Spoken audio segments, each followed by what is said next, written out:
오늘 묵상할 성경 말씀의 범위는요, 이사야서 39장부터 44장까지 말씀입니다. 범위가 좀 많아요.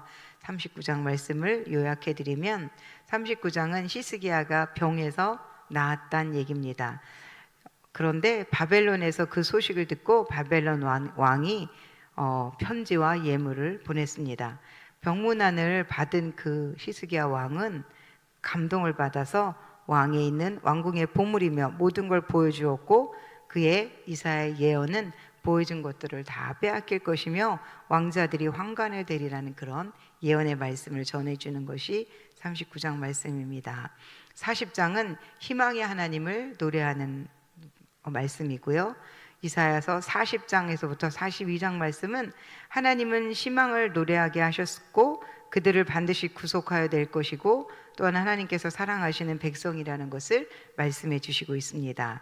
43장에서는 이스라엘의 죄에 대해서 언급을 합니다. 44장은 우상이 어떻게 만들어졌는지에 대해서, 사람이 우상을 만든 것이기 때문에 하나님이 참 신이심을 또한 그를 통해서 보여주시면서 하나님은 참된 구속자가 되시는 것에 대해서 강조하고 계십니다. 이 말씀 가운데 오늘 하나님은 어떤 분이신지를 찾아보도록 하겠습니다. 심판하시는 하나님, 같이 한번 해볼까요? 심판하시는 하나님.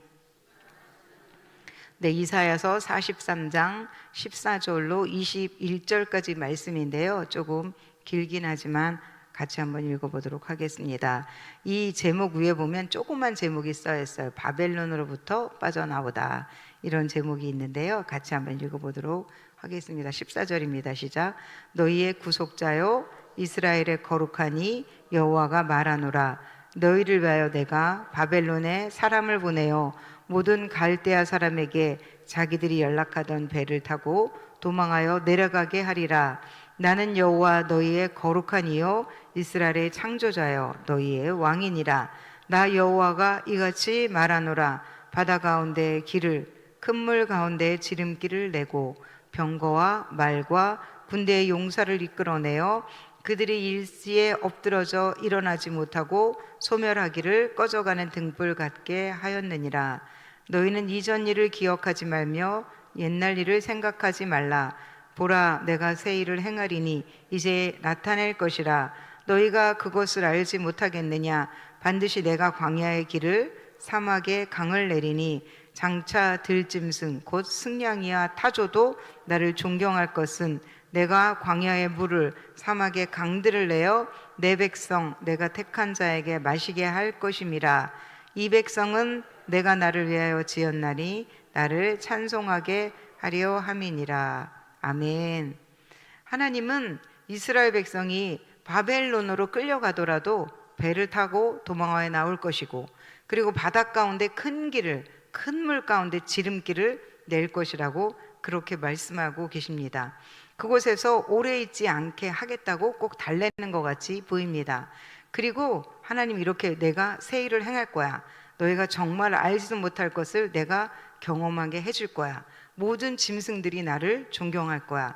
나는 너를 지었고 너희는 내 백성이야 라고 하면서 계속 사랑의 고백을 하시는 것 같습니다.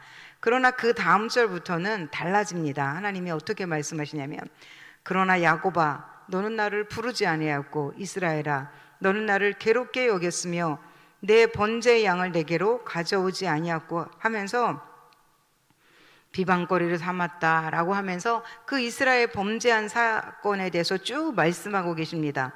먼저는 구원해 줄 것, 구속해 줄 것에 대해서 말씀해 주시면서도 뒷변에 가면 그 장 하반장에 가면 그들의 죄에 대해서 낱낱이 다 나열을 하고 있는 것입니다.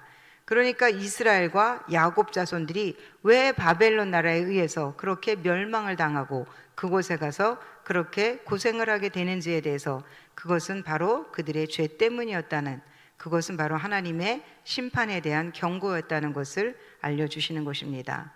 하나님께서 그 사랑하시는 자기 백성들이 심판을 당할 수밖에 없는 것을 말씀해 주시는 것입니다. 그들의 죄에 대해서 지적을 했는데요, 그들의 죄는 이러했습니다. 기도하지 않는 죄. 22절 말씀을 같이 한번 읽어보도록 하겠습니다. 22절 시작. 그러나 야곱아 너는 나를 부르지 아니하였고 이스라엘아 너는 나를 괴롭게 여겼으며. 네, 기도하지 않았던 이스라엘의 죄를 고백하고 23절에 보면 23절 말씀을 다시 읽어보겠습니다. 시작.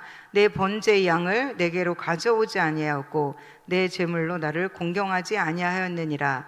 나는 제물로 말미암아 너를 수고롭게 하지 아니하였고 유황으로 말미암아 너를 괴롭게 하지 아니하였거늘. 예배가 형식화됨에 대해서 말씀해 주시는 것입니다. 24절 말씀은 너는 나를 위하여 돈으로 향품을 사지 아니하며 희생의 기름으로 나를 흡족하게 하지 아니하고 내 죄짐으로 나를 수고롭게 하며 내 죄악으로 나를 괴롭게 하였느니라. 하나님을 괴롭게 하였던 그 이스라엘의 죄.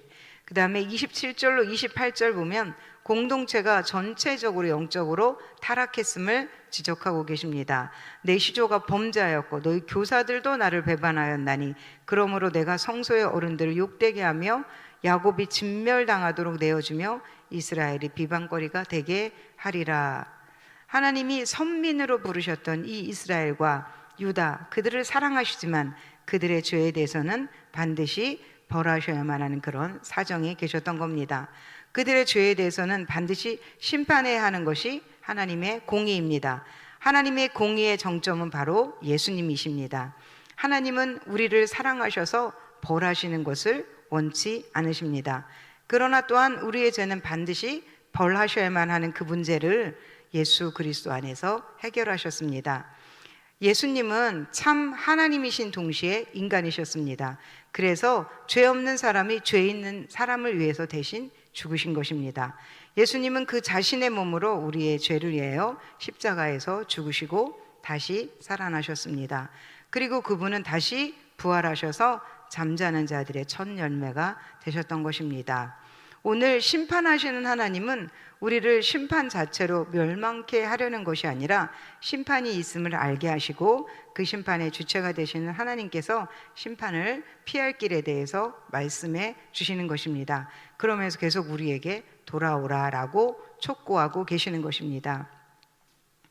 우리의 삶의 현장이 때로는 하나님을 놓치고 기도하지 않고 올바른 예배로 빼앗기고 살아가는 그런 성도님들 계시나요? 오늘 하나님께서 간절하게 부르시는 그 소리, 음성을 들으시는 아침이 되었으면 좋겠습니다. 오늘의 교훈입니다. 이사야서 39장 1절로 3절 말씀입니다. 같이 읽어보도록 하겠습니다. 시작. 그때 발라단의 아들 바벨론 왕 느부닥 발라단이 히스기야가 병들었다가 나았다 함을 듣고 히스기야에게 글과 예물을 보낸지라. 히스기야가 사자들로 말미암아 기뻐하여 그들에게 보물 창고 곧 은금과 향료와 보배로운 기름과 모든 무기고에 있는 것들을 다 보여주었으니 히스기야가 궁중의 소유와 전 국내의 소유를 보이지 아니하는 것이 없는지라. 이에 이사야 선지자 이사야가 히스기야 왕에게 나와 묻되 그 사람들이 무슨 말을 하였으며 어디서 왕에게 왔나이까 하니 히스기야가 이르되 그들이 원방 곧 바벨론에서 내게 왔나이다 하니라. 아멘. 히스기야가 병이 들었었습니다. 이사야 선지자가 찾아가서 유언을 하라고 했어요. 그러자 히스기야 왕이 얼굴을 벽으로 향하고 기도하기 시작했습니다. 그는 자신의 선함을 기억해달라고 기도하면서 통곡의 기도를 올렸습니다. 하나님은 이사야 선지자에게 말씀하셨습니다. 내 기도를 들었다. 내 눈물을 보았노라. 내가 내 수 안에 15년을 더하고 너와 이 성을 아수르 왕의 손에서 건져내겠고 내가 또 이 성을 보하리라 하는 응답을 받았습니다. 히스기야는 너무 기뻐했습니다. 병이 낫고 나서 쓴 글이 38장 하반장에 나옵니다. 히스기야가 병이 들었다가 나았다는 소식을 바벨론 왕이 들었습니다. 그래서 바벨론 왕은 편지와 예물을 보냈어요. 사자를 통해서. 왕이 직접 온 것도 아니고 편지를 사자를 통해서 보내온 것입니다. 히스기야가 그것을 가지고 오자 너무 기뻐했습니다. 그래서 히스기야가 어떻게 했냐면 그 보물 창고, 은금과 향료 그리고 무기고를 다 그들에게 보여주었습니다. 히스기야는 자신이 병이 들었다가 나았다는 것을 자신의 자랑거리로 삼았던 겁니다. 기도해서 응답을 받았다고 흥분을 한 것 같습니다. 자신이 기도해서 하나님이 고쳐주셨다는 확신이 너무나도 큰 나머지 하나님을 높이려는 것을 잊어버렸던 것 같습니다.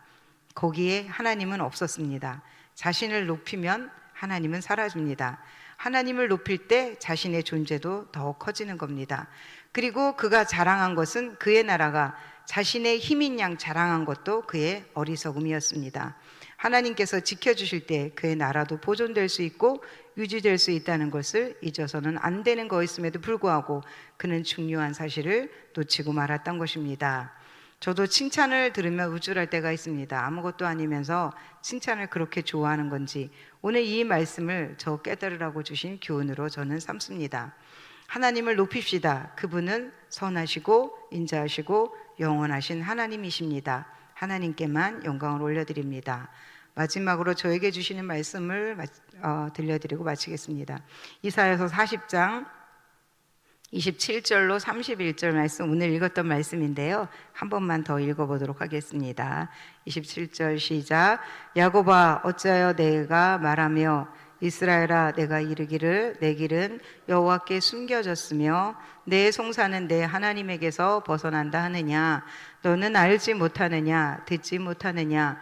영원하신 하나님 여호와 땅끝까지 창조하신 이는 피곤하지 않으시며 곤비하지 않으시며 명철이 한이 없으시며 피곤한 자에게는 능력을 주시며 무능한 자에게는 힘을 더하시나니 소년이라도 피곤하며 곤비하며 장정이라도 넘어지며 쓰러지되 오직 여호와를 앙망하는 자는 새 힘을 얻으리니 독수리가 날개치며 올라감 같을 것이요 다른 박질하여도 곤비하지 아니하겠고 걸어가도 피곤하지 아니하리로다. 아멘. 저에게 엄청난 시련이 있던 시간이 있었습니다. 그때 저녁이면 교회 가서 처리하고 밥 먹고 일상적인 시간을 제외하고는 거의 교회에서 기도하며 보냈습니다. 그렇게 기도해도 제가 원하는 대로 응답을 오지 않았습니다. 많은 날을 그렇게 기도했음에도 불구하고 응답이 없자 저는 절망이 되기 시작했습니다. 그때 읽었던 말씀이 오늘 이 말씀입니다. 오늘 이 말씀을 준비하는데 그때가 생각이 났습니다. 하나님은 내 길은 여호와께 숨겨졌다고 내 송사는 하나님에게서 벗어났다 하느냐 하시는데 하나님이 내 기도를 듣고 계시구나라는 생각을 하니까 너무도 감사했습니다. 기도하는데 응답이 없다고 절망하지 마세요. 숨겨졌다고 낙심하지 마세요. 내 어려운 거 하나님이 모른 척 하신다고 비관하지 마세요.